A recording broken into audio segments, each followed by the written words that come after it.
Olá, pessoal! Mais um Saúde à Vida começando para você aqui na programação da TV Câmara Campinas. E hoje nós vamos falar sobre aleitamento materno. Mas antes de entrar aqui no nosso assunto, eu tenho um recado para você que está em casa, que para participar do Saúde à Vida e sugerir um tema aqui para o programa é bem fácil. É só você entrar em contato com o nosso WhatsApp.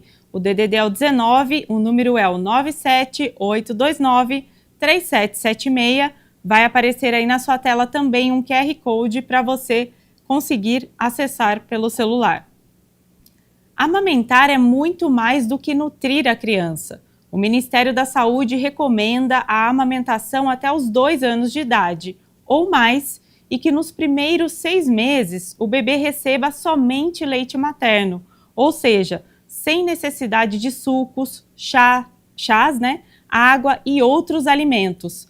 Quanto mais tempo o bebê mamar no peito da mãe, é melhor para ele e também para a mãe. Para falar sobre esse tema, a convidada do programa de hoje é a Rosângela Gomes dos Santos. Ela é médica pediatra e também presidente do Departamento de Aleitamento Materno da Sociedade de Pediatria de São Paulo. Doutora Rosângela, muito obrigada pela sua participação aqui no nosso programa. Obrigado pelo convite também.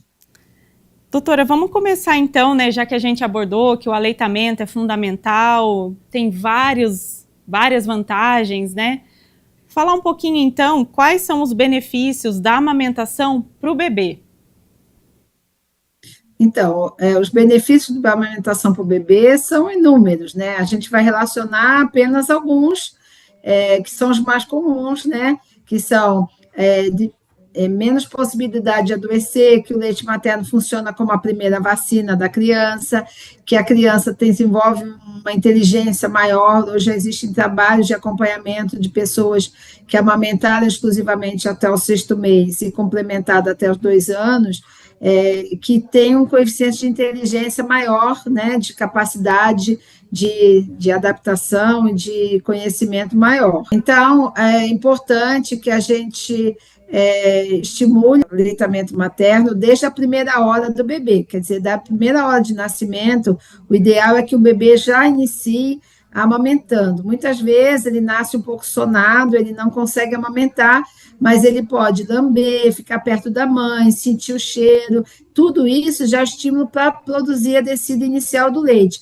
que vai levar essa criança até um futuro mais saudável, diminuindo, como nós já falamos, as questões das doenças, prevenindo as doenças do adulto, como hipertensão, diabetes e outras doenças, artrites, tudo isso, doenças autoimunes, inúmeras as doenças que o leite materno já começa a preservar essa criança na vida adulta para adoecer menos, e também é importante que essa criança tenha esse contato inicial, porque o leite é o alimento ideal para a criança. E agora nós também temos a possibilidade de falar das mães, Para as mães também é importante diminuir a anemia, diminuir o risco de câncer de mama, ovário, útero, regride mais rápido ao peso inicial. E também a gente pode falar na questão do meio ambiente. Falando em meio ambiente, a amamentação realmente contribui muito para diminuir a destruição do meio ambiente, porque a cada mamadeira que vai para o meio ambiente após a sua não utilização, ela vai poluir o ambiente e poluir as nossas águas, o nosso solo. Então, esse ano, nós vamos trabalhar sobre a sustentabilidade que o leite materno produz no meio ambiente. E doutora, vamos falar um pouquinho, algumas dicas de como amamentar, principalmente para aquelas mães de primeira viagem, que estão aí logo que os filhos já vão nascer daqui a pouquinho, já precisam aí se preparando. Quais são as principais orientações nesse sentido? Olha, hoje a gente começa a preparar o casal, para o parto já desde antes de imaginar que eles vão, quando eles vão querer. Então, o casal, quando decide já que está na hora deles terem um filho, eles já devem procurar um serviço de saúde para serem orientados, né, contra vacinas, exames, tudo que eles vão poder fazer, até mesmo antes de ter esse bebê. A partir do momento da gravidez, a mulher deve ser acompanhada no pré-natal e, para o aleitamento, ela deve procurar um pediatra a partir da 32ª semana de gestação para conhecer o pediatra. Durante essa consulta, o pediatra vai falar sobre as questões das vacinas, sobre as questões da vacina que o bebê vai tomar logo ao nascimento, sobre os exames que o bebê vai fazer e como é o processo da amamentação. Então, isso vai dando mais garantia à mulher. Então, toda mulher que vá estar grávida, ela deve procurar um profissional, né, pediatra, para ter essas primeiras orientações. Inclusive, a ANS, os convênios, eles cobrem essa consulta com o pediatra durante o período da gestação. Então, ela pode procurar um pediatra, ou 2 ou 3, até conhecer as pessoas que vão cuidar do seu bebê, o que é muito importante, para que ela não traga todas as dúvidas na primeira consulta, já que muitas vezes o bebê já chega na primeira consulta do pediatra com muitas dificuldades que poderiam ter sido resolvidas ainda no período gestacional. E doutora, e com relação à amamentação propriamente dita, qual é a principal dica, assim, para a mulher, né? A primeira vez que ela pegou ali o bebê, que ela vai, né, ela vai ter esse cuidado, não, que ela vai ter esse contato com o bebê, como que deve ser feito isso? Então, no pré-natal, ela pode lavar as mamas e não precisa hidratar a parte escura da mama, tá? Ela só hidrata a parte mais clara da mama. A parte mais escura da mama, ela não deve usar nenhum hidratante, porque ela vai tornar essa pele muito mais fina e essa pele vai dificultar e vai favorecer a abertura de fissuras e lesões, porque o bebê vai abocanhar essa mama durante muito tempo, nos primeiros dias principalmente. Então, ela não deve hidratar. Essa é uma dica fundamental para que ela tenha uma mama já mais resistente à amamentação, tá? Segunda dica, mamar na sala de parto. Super importante, que o bebê abocanhe a mama, lamba a mama, fique junto da mãe já na sala de parto, seja parto normal ou parto cesárea. Qualquer situação dessa, é importante que o bebê já fique perto da mãe para estimular a produção de leite, tá? A produção de leite, ela é estimulada já com o nascimento, e com essa proximidade do bebê da mama maior. Fora isso, ela deve manter o bebê 24 horas no mesmo ambiente que a mãe, tá? E sempre atender a solicitação do bebê.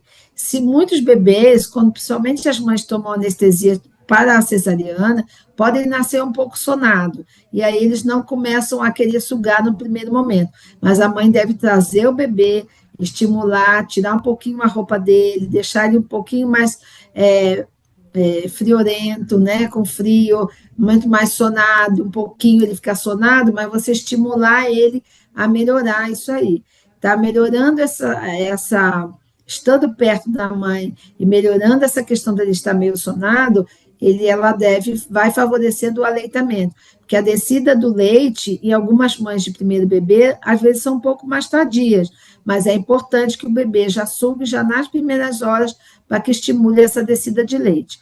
Com o passar do tempo, ela vai entendendo a relação dela com o bebê, mas a primeira pega deve ser na sala de parto e ela deve colocar o bebê sempre na barriguinha, em contato com a barriga dela, e ele abraçando essa mãe, que é um momento muito especial. Já na sala de parto, ele vai ficar sobre a mãe, e no alojamento conjunto, que é o ideal para o bebê, é que ele possa realmente já ir para o seio da mãe, sugar com calma, com paciência, entender que existe uma interação entre um novo ser e essa mãe, e essa família, e esse ambiente novo para o bebê. É super importante que seja tranquilo, que seja com calma, para que ele realmente se encontre aí no novo lugar, né, saindo do útero, num lugar todo quentinho, para um lugar onde tem vozes, onde tem pessoas falando, onde tem figuras, porque o bebê ele não nasce nem surdo nem cego, então ele nasce escutando e tem uma audição muito boa,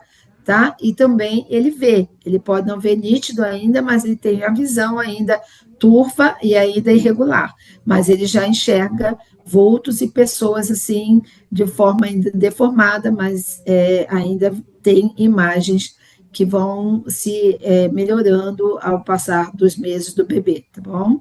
E, doutora, existem algumas mulheres, né, que comentam, meu leite secou ou meu leite tá empedrado. Isso realmente acontece? É uma falta de estímulo? Isso, o leite seca, quer dizer, o leite não seca, né? A mama é uma fábrica. Então, quanto mais você produz, tira, vai para a linha de produção. Quanto mais você vai estocando, quanto mais você vai tirando, né, do estoque, mais vai produzindo. Então, ele funciona como uma fábrica, tá? Então, assim, se você não retirar o leite vai diminuindo paulativamente e vai secar, né? Nenhuma mama explode. Então, ela vai secando. Isso acontece muito quando a mãe tem um bebê prematuro, que às vezes nos primeiros dias não está junto dela, então a gente orienta que ela tire o leite da mama, faça a ordenha a cada 3 horas, como se o bebê estivesse mamando. Porque se você não estimular, o organismo vai imaginar que ninguém está precisando daquele alimento, então ele não vai produzir. Então, se você tirar o leite vai se mantendo. Então, não existe leite fraco nem pouco leite. Existe leite pouco estimulado, mas pouco que estimulam pouco o seu bebê na sucção, e aí sim você vai ter uma diminuição na produção. O que é importante? Que a mãe que esteja com o seu bebê, sempre que o bebê solicite, que ela amamente. Assim vai aumentar a produção.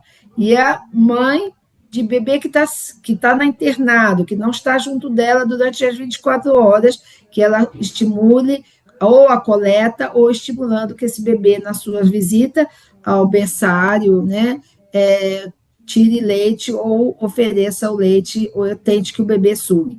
Se nós falarmos um bebê prematuro, extremo, que ainda não vai para o peito no primeiro momento, a gente deve orientar essa mãe que ela tire o leite a cada 3 horas, como se o bebê estivesse mamando, que aí a produção vai se mantendo, né, a produção. Tá? Isso é uma orientação que a gente dá.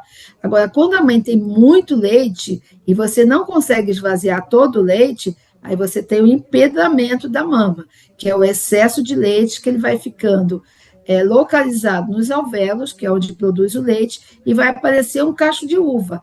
É como se você tocasse um cacho de uva, vários caroços, né, na mama. E aí o que acontece? Que você vai ter que fazer massagens nessa mama e promover a ordenha. Se o bebê não der conta, promover a ordenha e fazer a doação para um banco de leite, tá? E os bancos de leite vão até a casa das pessoas, na maioria das vezes, e pegam esse leite doado. E daí ela tem que promover, não adianta colocar o leite debaixo da água quente, no banho quente, porque o banho quente, ele favorece a saída, porque ele faz uma dilatação dos canais, então favorece uma saída do leite, mas ele aumenta a produção, porque existe um fluxo maior de sangue, então na outra, depois de algumas horas, ela vai ver que a sua mama voltou a ficar turva e voltou a ficar cheia de leite. Nos casos de hiperprodução, você tem que tentar esvaziar, né, de uma forma aliviador e pôr o bebê para mamar com frequência, tá? E aí a gente tem um esvaziamento paulatino da mama e a mama vai fazendo uma autorregulação, vai começar a produzir apenas o que o bebê está consumindo. Lembrando que a introdução de mamadeira num período de amamentação vai diminuir a produção de leite, tá? Por quê? Porque o bebê vai estranhar a sucção, quem suga mamadeira, suga com a boquinha fechada, e quem suga peito, suga com a boquinha aberta, tá? Então, a forma diferente pode levar à confusão do bebê, então ele não sabe se ele pega essa mama com a boquinha fechada ou essa mama com a boquinha aberta. E além de diminuir a produção de leite pela confusão, ele também pode causar lesões nessa mama, porque ele pode morder como se estivesse mordendo o bico da mamadeira, tá? Lembrar também que chupetas também interferem na amamentação. Exatamente, você tocou em dois pontos, né, doutora, que eu gostaria de esclarecer mais. Com relação à chupeta e à mamadeira, qual que é a principal, então, recomendação? Porque muita gente faz uso, né? Então, o ideal é não fazer uso desses dois utensílios? Isso, principalmente nos primeiros meses. Por quê? Porque a criança está sendo aprendendo a fazer sucção. Lembrar que dentro da cavidade uterina, muitas vezes ela chupa o dedo, eventualmente da mão, eventualmente do pé, uma parte do corpo, mas ainda não é no movimento de sucção de extrair o leite materno da mama. Então, ela sai ainda e tem a primeira sensação de que de como ela tem um aprendizado inicial de como ela tem que sugar. Muitas vezes você já vê que a criança já pega de uma forma bem correta. Quando não pega correto, ela tem que pedir ajuda no hospital, a uma consultora, ao pediatra na consulta. Por quê? Porque se ele não pega bem, ele vai machucar essa mama. E machucando a mama, ela vai ter uma dor intensa, o que vai dificultar mais ainda a amamentação. Mas é claro que a mamadeira ela interfere, porque a forma de sucção da mamadeira é diferente da forma da sucção do peito. Então, a mamadeira, a boquinha mais fechada, como a chupeta também atrapalha, porque ela mantém o objeto dentro da boca, né? E a boca fica muito aberta com a língua posteriorizada. E a língua no aleitamento, ela tem que ser uma língua para fora, sob o lábio. Então, é sobre o lábio, né? Então, ela faz uma sucção diferente. Então, a chupeta atrapalha também a sucção. Lembrar que a chupeta não atrapalha só o aleitamento.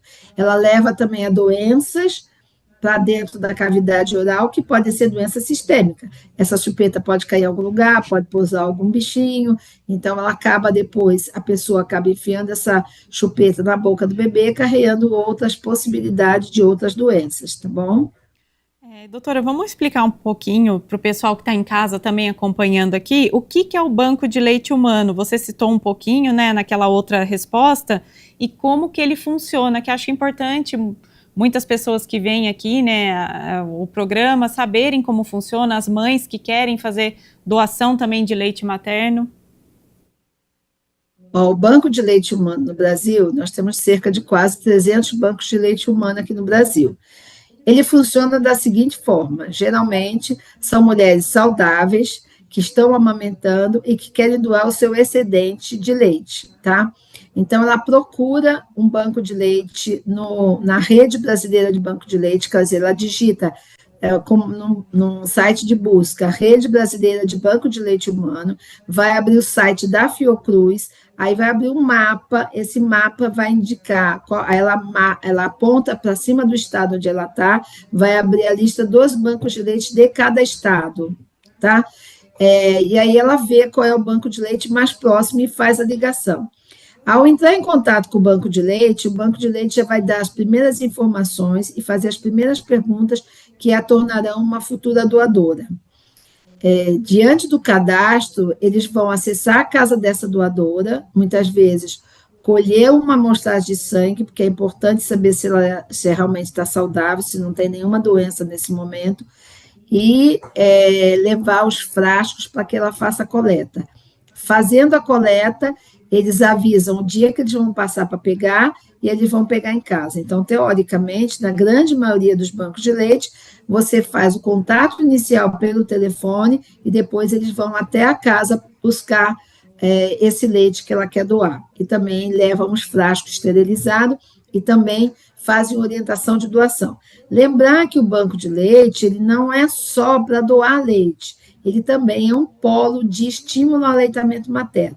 Mulheres que têm dificuldade para produzir leite e para amamentar o seu bebê, podem entrar em contato com o banco de leite, ir até um deles e também fazer uma consulta de forma gratuita para poder melhorar a questão do aleitamento. Mulheres que estão com dificuldade, que o bebê tem dificuldade na pega, mulheres que têm fissura, mulheres que estão com alguma lesão mamilar, podem procurar o banco de leite, que tem pessoas extremamente treinadas em aleitamento para poder fazer o atendimento a essas mulheres. Interessante esse ponto que até eu desconhecia com relação a esse apoio, né, que as mulheres podem receber através do banco de leite. Muito legal. Isso, porque o banco de leite, ele não é apenas um coletor do leite, ele é um centro de incentivo ao aleitamento materno. Ele tem que funcionar estimulando que essa mãe amamente o seu filho e na sobra dele que ela vai ser uma doadora. Então, se ela tem uma dificuldade para amamentar o seu bebê, o que ela faz? Ela liga para o banco, vê como é que eles fazem esse atendimento presencial, porque aí cada banco tem uma dinâmica, tem uns que você pode fazer o acesso direto sem agendar, e outros que pedem um agendamento.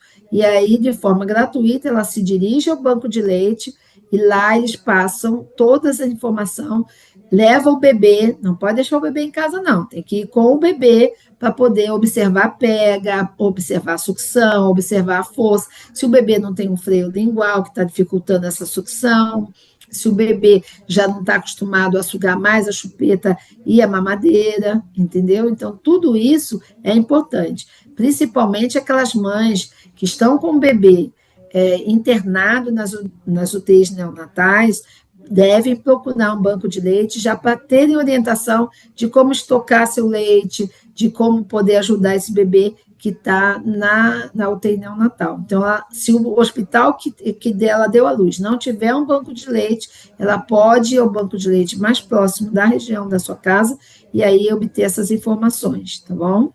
Doutora, para a gente já começar a encerrar, então, este primeiro bloco, em quais situações pode ter indicação médica para substituição parcial ou até total do leite materno? Olha, substituição parcial, às vezes, quando a mulher está tomando uma medicação naquele momento que não pode usar o leite, mas assim mesmo a gente orienta que ela mantenha a retirada para depois ela interromper, né? Por exemplo, se ela vai fazer um exame importante que tem uma substância radioativa, então não vai poder amamentar naquele momento. Então, ela tira o leite antes de tomar essa substância. No período da substância e algumas horas depois, ela fica só retirando o leite e ela retoma a amamentação. Então, ela vai usar, no período que ela está usando essa substância, o leite que ela colheu anteriormente e depois ela vai retomar a amamentação. Então, essa é uma forma que às vezes precisa de retomar, ou algum procedimento cirúrgico, alguma coisa que ela não pode interromper e precisa ser naquele momento, tá? Isso é uma situação. Agora, as situações definitivas, como mulheres que vão usar radiação, que vão iniciar um tratamento de câncer, que aí realmente não vai poder amamentar durante um grande período, ou às vezes até um ano ou mais, ela tem que interromper.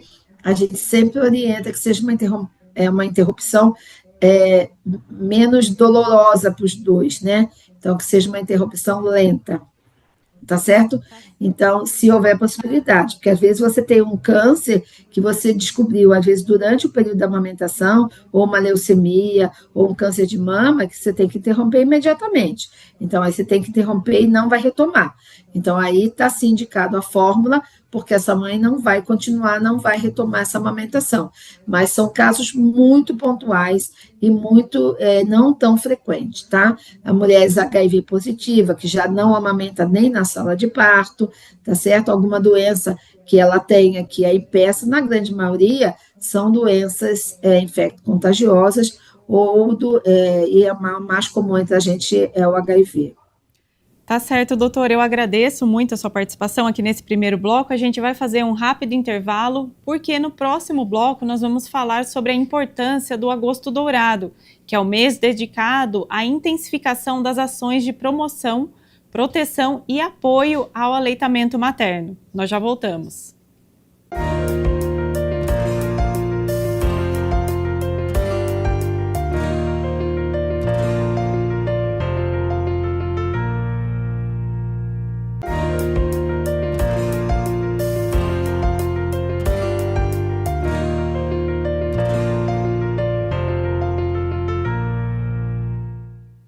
Estamos de volta com o Saúde e a Vida e hoje falando sobre aleitamento materno com a pediatra Rosângela Gomes dos Santos, ela que também é presidente do Departamento de Aleitamento Materno da Sociedade de Pediatria de São Paulo.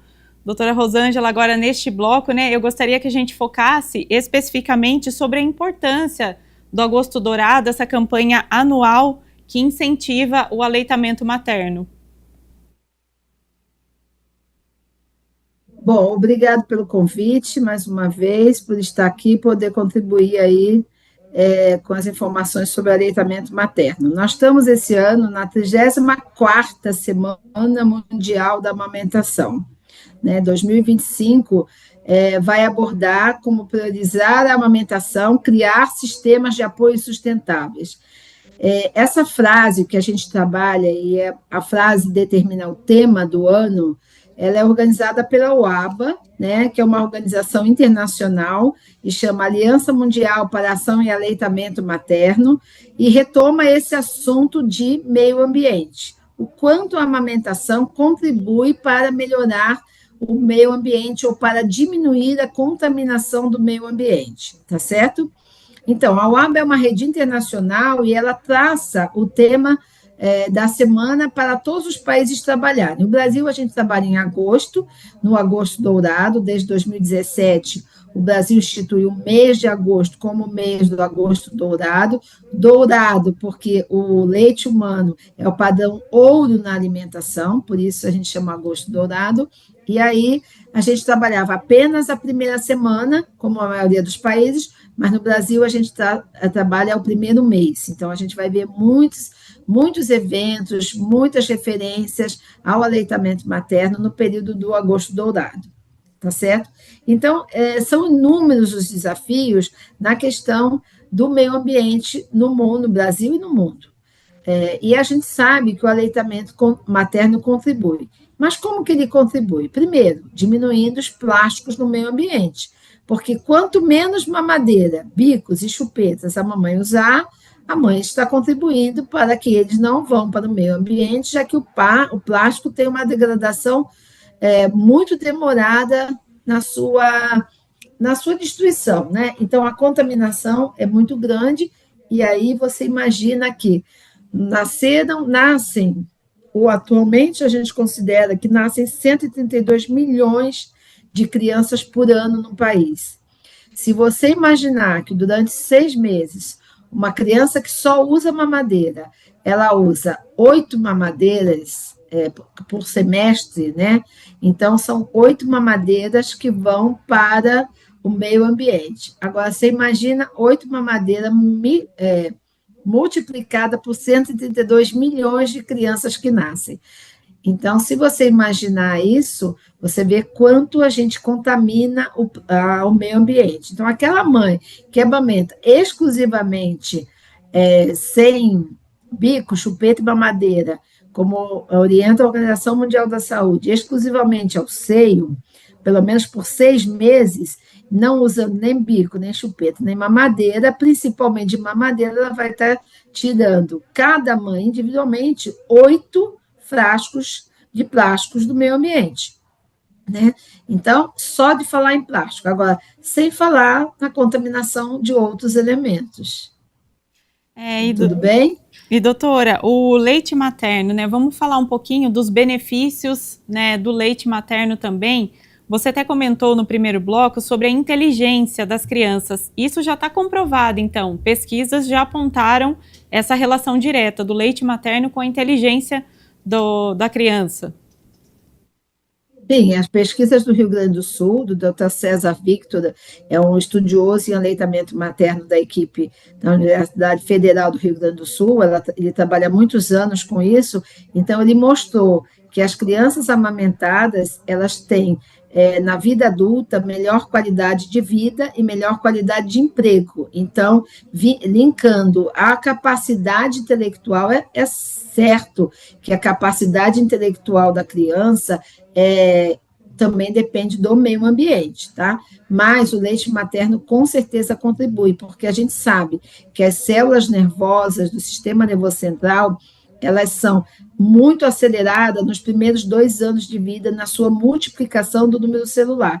Então, se você tem essa aceleração e o leite contribui para melhorar, né, a qualidade de vida dessa criança, ela tendo menos doença, adoecendo menos, ela vai contribuir para a melhora desse sistema nervoso central.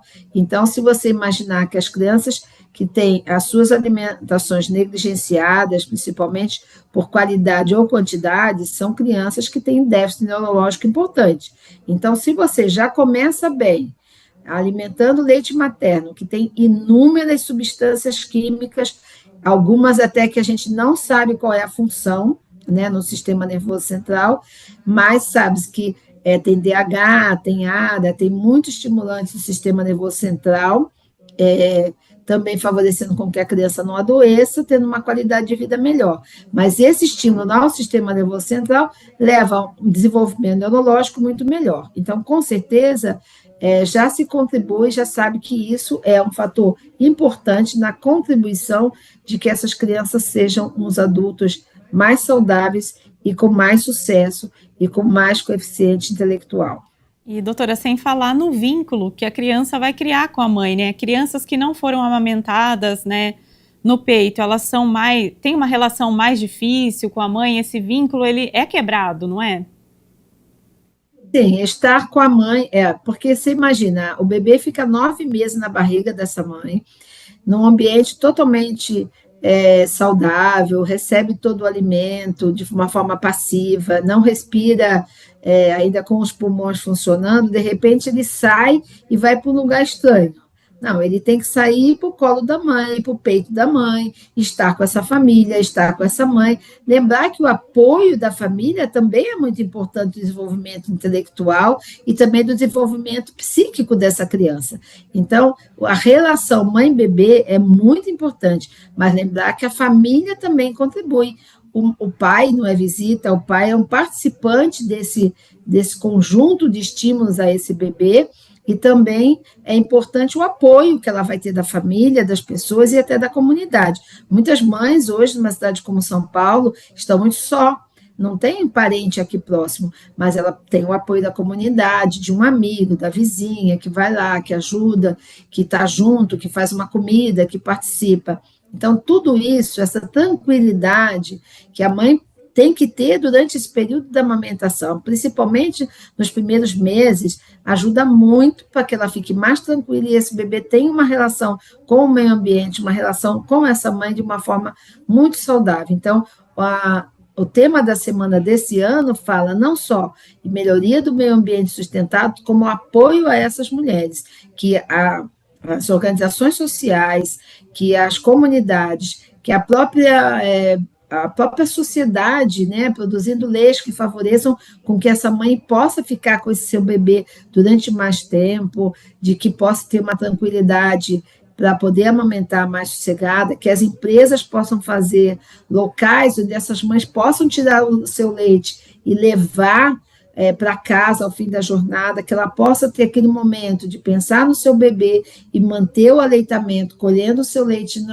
na empresa e levando no final da jornada, é fundamental para que a gente possa ter toda uma qualidade de vida para esse bebê e uma melhoria de vida para toda essa sociedade ao redor. Exatamente, até mesmo, doutora, as escolas, né, creches que criam esses espaços de amamentação para aquelas mães que trabalham, né, acabou a licença maternidade, precisa voltar a trabalhar, e aí no intervalo ali da hora do almoço, tem condição de ir até a creche e amamentar o bebê, né, tem um espaço ali próprio. Nós estamos trabalhando primeiro para que as empresas tenham esse espaço para as mulheres tirarem o seu leite, que são as salas de apoio à amamentação. Isso já é um projeto do Ministério, já está instalado, e a empresa que montar uma sala de apoio à amamentação vai receber, inclusive, uma placa do Ministério como uma empresa que contribui para melhorar a qualidade de vida das nossas crianças. Então, ela recebe uma placa do Ministério da Saúde. Então, a empresa que tiver interesse em montar uma sala pode linkar no site do Ministério da Saúde, pegar todas as informações e lá tem uma facilidade de montar esse espaço. É um espaço simples, né, de 1,5 metro por cadeira, para empresas que têm mais de 400 mulheres em idade fértil, uma cadeira é suficiente. E aí não falo só em empresa, falo nas universidades, nas escolas, né, nos condomínios de empresas, é uma pequena empresa, mas ela está num prédio, então ela pode abrir uma sala de apoio ali para todas usarem, né, todas as pequenas empresas daquele prédio, então tem muitos prédios comerciais que podem abrir essas salas, que favorecem com que ela volte ao trabalho e continue amamentando. E porque hoje a gente tem mulheres que ficam alguns dias em home office e alguns dias presenciais. O dia presencial ela amamenta, e o dia de home office, que ela vai no banheiro, tira o leite e joga fora, aí é muito ruim, né?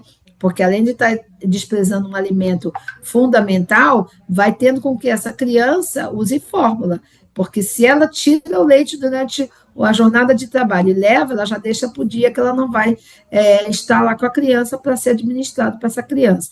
E nós temos trabalhado para que as escolinhas, as creches, também aceitem esse leite que a mãe leva no período em que a criança fica na instituição, tá certo? Então, isso é muito importante, mas a sociedade como um todo, as empresas têm que também ter essa responsabilidade social, que é muito importante. Tem países como o Uruguai, isso já está na legislação.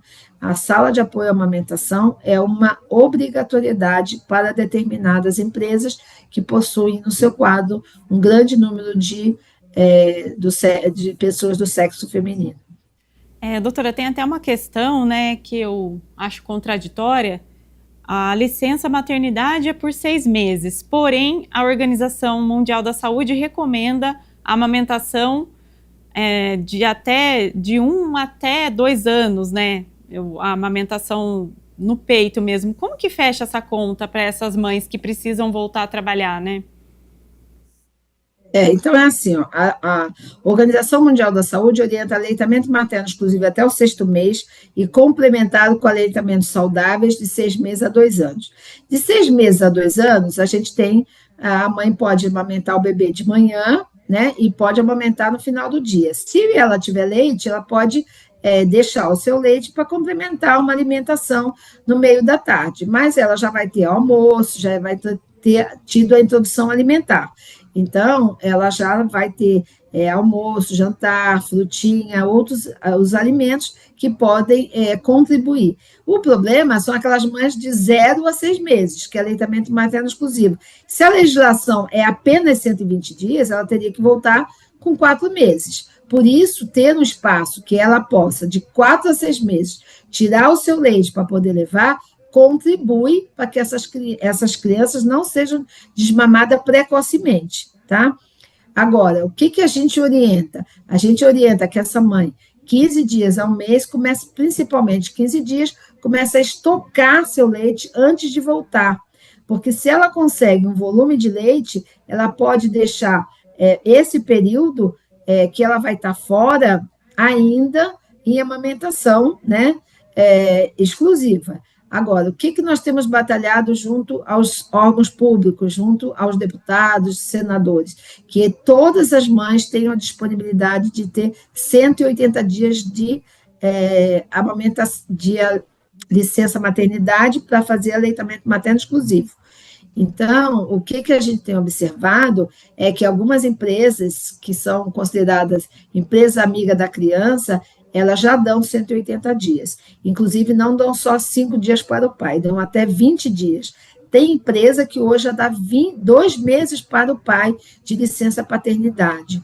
Na Europa, em alguns outros países, a gente vê também a licença parental, que pode ser depois de 1 ano, um dos parentes, ou a avó ou o pai, ou até às vezes um parente mais próximo dessa criança que possa ficar de licença para cuidar, mas aí não é para amamentação, é mais para o cuidado.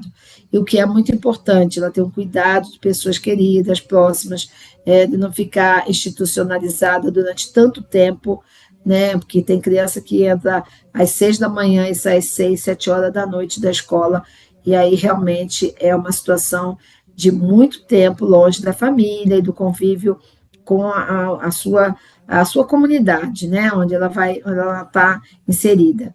Agora, é importante que a gente brigue para que as empresas possam dar 180 dias de licença maternidade e que também a gente consiga que essas mães continuem a amamentar, porque na prática, mesmo a licença de 180 dias, não garante a todas as mulheres manter o aleitamento por 6 meses exclusivo, porque elas não precisa só do tempo, ela precisa do apoio, de ajuda, de quem ajude a iniciar a amamentação, que os hospitais onde nascem esses bebês tenham pessoas capacitadas para dar essa informação da primeira pega, do estar junto com a mãe durante todo o período, e a gente também sabe que muitos bebês, 12% dos bebês nascem prematuros no Brasil, 12% dos nascimentos no Brasil são bebê prematuro. Então, esses bebês prematuros, no primeiro momento, não vão para o seio dessa mãe, eles vão estar longe dessa mãe. Então, que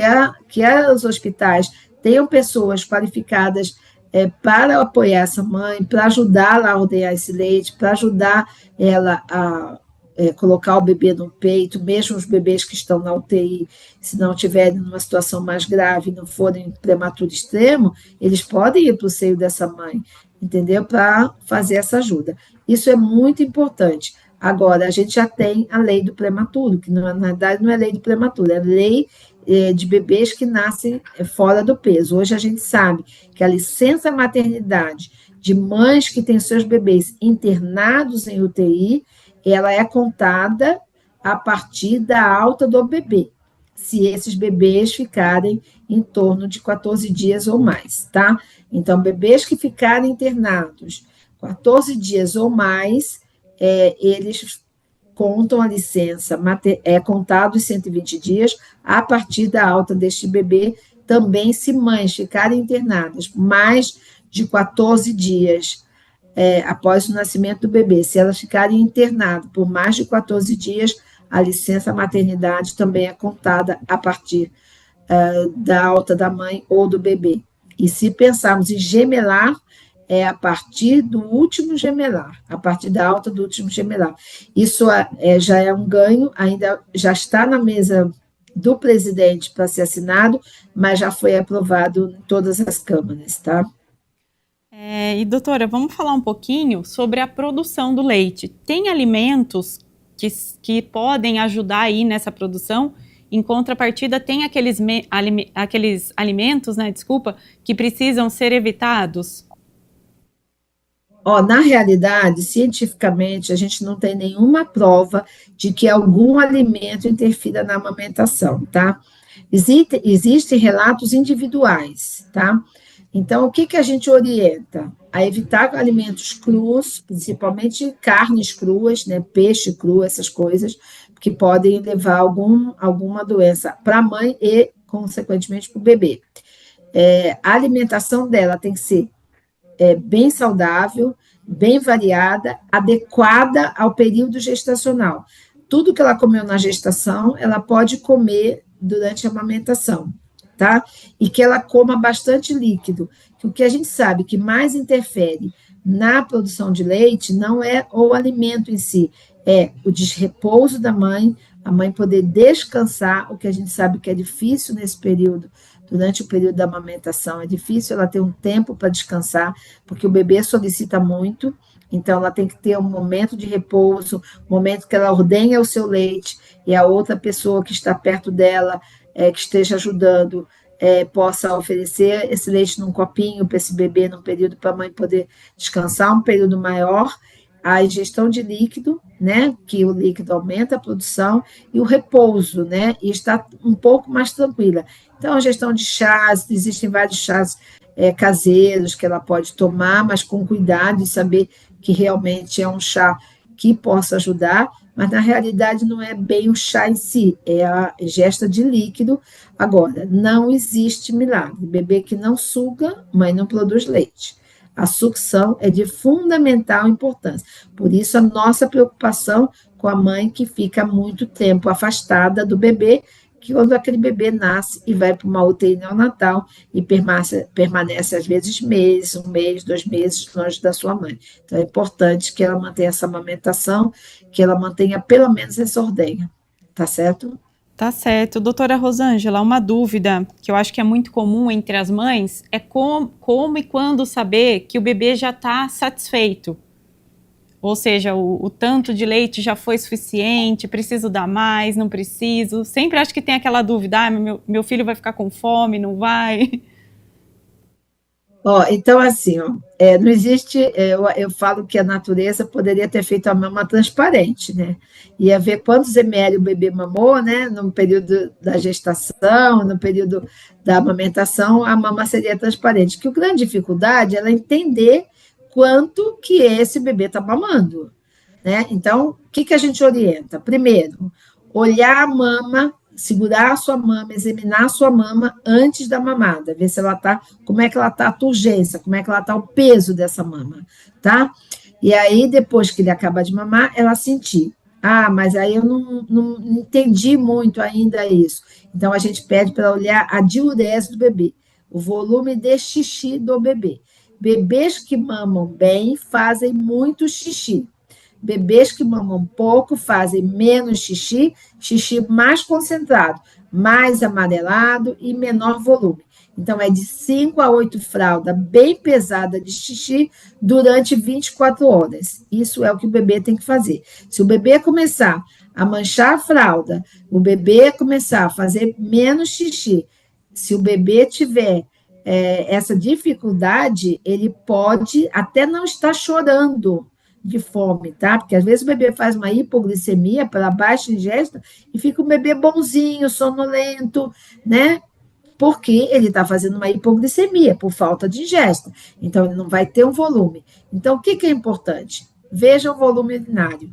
Se o volume for de 5 a 8 fraldas, bem pesado em 24 horas, uma urina clara, sem cheiro e volumosa, o bebê está bem alimentado, porque a cada 100 ml de leite, 80 ml é de água, junto com as vitaminas hidrossolúveis que estão na parte líquida do leite. 20% da gordura. Então, bebê que ingere bastante tem que fazer bastante xixi. Claro, se não tiver uma infecção urinária, não tiver outras intercorrências.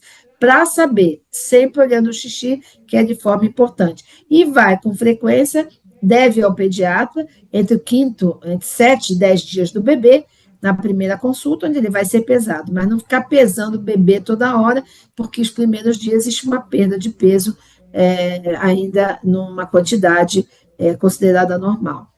Doutora, uma outra dúvida também que aflige muitas mães. Quando a criança ou o bebê engasga com o leite, o que a gente deve fazer no primeiro passo ali? A gente já viu muitos vídeos, né, até de casos de mães socorrendo crianças, os pais desesperados. Qual que é a orientação? A orientação é o seguinte: hoje, hoje, como uma norma, né, do Ministério, todas as mães devem ser orientadas a como desengasgar os bebês na maternidade. Isso deve ser um treinamento, tá? Todas as mães, toda a equipe da enfermagem, ela ensina as mães no hospital a como desengasgar os bebês e a evitar que ele engasgue. Então, isso é importante. Segunda coisa, é evitar que o bebê engasgue, tá? Primeiro, é mamar, colocar o bebê de barriga para cima, nunca colocar o bebê de bruço, ou se colocar de lado, ele tem que ser escorado para não virar de bruço. Mas o ideal é sempre com a barriguinha para cima, tá? Primeiro ponto importante. Evitar que ele também tenha coberta ou panos ao seu redor que possam cobrir sua cabeça, porque aí não é engasgo, aí é uma sufocação por falta de ar, ele acaba comprimindo aquele pano sobre o rosto e pode se sufocar. Então, é super importante, cuidado com cobertas, paninhos que ficam do lado, principalmente nos bebês recém-nascidos, tá? Então, isso é importante. Se engasgar violentamente e ela não souber manobra, tem que ligar para 190, para a ajuda dos bombeiros, para fazer. Não adianta fazer manobra de virar a cabeça do bebê para baixo. No máximo, tem mãe que aspira o nariz com a boca, mas isso não quer dizer que ele consegue desengasgar, porque vai vai ver, vai depender de como ele tiver o engasgo naquele momento. Lembrando que os engasgos por leite materno são muito menos graves do que os engasgos pela fórmula, porque o bebê ele controla com a língua a sucção, então ele controla, né, se ele suga mais ou menos, mas com a mamadeira não, ele não consegue parar, porque aquilo está virado na boca dele e ele vai ingerindo, e aí respira e pode engasgar. Mas os engasgos por leite materno, geralmente acontecem com a posição de dormir, né? Ou porque a mãe também não deixa o bebê um pouquinho tempo antes para tentar o arroto, que é comum, né? As pessoas ficarem batendo nas costinhas, que não precisa ficar batendo, é só levantar o bebê, que o ar que ele engoliu, ele vai levantar, e muitas vezes ele traz um pouco do leite que está sob essa bolha de ar, tá? Mas, se o caso for grave, tem que pedir ajuda mesmo. Se ela não souber desengasgar, tem que pedir ajuda. E os próprios bombeiros, só pelo telefone, eles já orientam como desengasgar, qual é a técnica, porque eles já vão perguntar como é que o bebê está. Isso vai depender de como o bebê está naquele momento, tá bom? O importante é tentar não deixar engasgar, tá certo? Doutora, você, né, como pediatra, membro aí da Sociedade de Pediatria, você acredita que está tendo uma evolução, uma boa evolução com relação à conscientização sobre o aleitamento materno? Olha, a gente está tendo uma melhora, principalmente na manutenção do aleitamento materno. Em 2019, teve uma pesquisa nacional em que você observa uma melhora mais significativa no aleitamento dos 6 meses a 2 anos. Parece até uma coisa meio controversa, porque você vê que esse período a mãe até está trabalhando, mas muitas vezes é porque ela vai de manhã e amamenta, e vai depois e ela já está mais estabelecida a amamentação, né? Então, hoje a gente tem algumas mães que nos procuram com dificuldade para desmamar os bebês, porque já está com 2, 3, 4, 5 anos e ainda está mamando. Então, a gente teve um incremento nessa parte, que era uma parte muito baixa. Mas ainda a gente tem pouca amamentação exclusiva até o 6º mês. A gente tem em torno de 40 e pouco por cento, né? A gente precisa chegar a pelo menos 50% agora em 2025 e a 70% em 2030, que é a orientação da OMS. Então, ainda tem muito a seguir aí para tentar 70% de aleitamento materno exclusivo, né? Para aquelas mães que não conseguem. A gente sabe que, às vezes, no primeiro mês, a gente tem em torno de 60%, 69%, mas você imaginar que só temos 12% de bebês que nascem e vão para a UTI, né, que não vão amamentar no primeiro momento, então a amamentação ainda tem muito bebê aí, 20% em média, 15 a 20% em média de bebês que não nem mamaram nos primeiros meses ainda, né? Então, a gente ainda tem um caminho grande aí para conscientizar as pessoas. Muito importante que as mães procurem informações científicas, né? A gente hoje vê muita mãe na internet, ouvindo muitas blogueiras, aquelas blogueiras que não amamentaram, ou por estética, ou porque não quererem mesmo, ou porque estão vendendo algum produto como mamadeira, chupeta, bicos e leites, proibirem ou não incentivarem a amamentação. Falarem, não, tem uma fórmula aqui que substitui. Então, essa influência da internet tem trazido alguns prejuízos, não só no aleitamento, como todo na formação da criança, né? Então, a gente sabe hoje que a gente ter movimentos e ter pessoas falando de coisas científicas relacionadas ao aleitamento materno é de fundamental importância. Esse problema de esclarecer a população por pessoas que realmente conhecem a amamentação é muito importante. Então, o trabalho de vocês da TV, trazendo informações científicas, faz muita falta e é muito importante que atinja realmente a nossa população, porque elas ficam muitas vezes na internet e muitas informações controversas e, às vezes, informações que trazem uma informação subliminar para comprar algum produto que leva até o desmame mesmo. Então, hoje, elas têm muito ganho, né? Muitas das influenciadoras tem um ganho grande, né, mostrando mamadeiras, mostrando bico, mostrando chupeta, mostrando elementos que interferem na amamentação, falando que pode usar e que usaram tudo isso e acabam realmente incentivando outras mães ao desmame muito precoce ou às vezes nem iniciar a amamentação. Doutora, eu gostaria de agradecer muito a sua participação aqui no Saúde é Vida e por ter compartilhado tanta informação importante assim com a gente aqui. Obrigada. Muito obrigada pelo convite, estou à disposição sempre que vocês precisarem, tá bom? O Saúde é Vida fica por aqui. Obrigada também ao pessoal de casa pela companhia. Lembrando que você pode conferir todos os conteúdos no YouTube da TV Câmara Campinas. E não se esqueça de nos acompanhar nas redes sociais. A gente se vê no próximo programa.